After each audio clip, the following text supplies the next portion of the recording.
Kementerian Pertahanan Rusia merilis sebuah video yang memperlihatkan kerja tempur gabungan kru UAV dan artileri.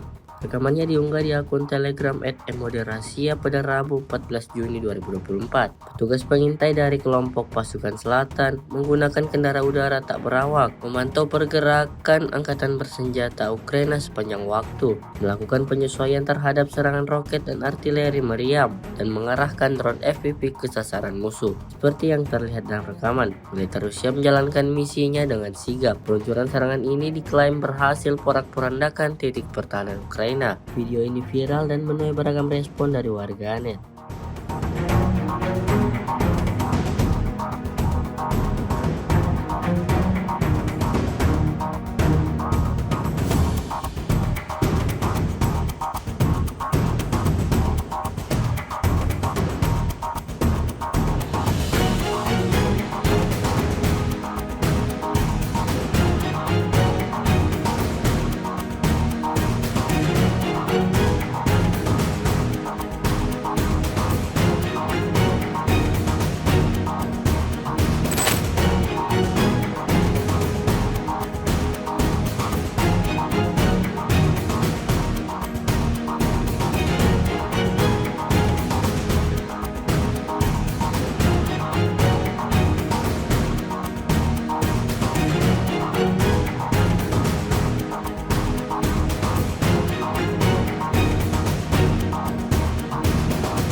Download Tribun X sekarang, menghadirkan lokal menjadi Indonesia.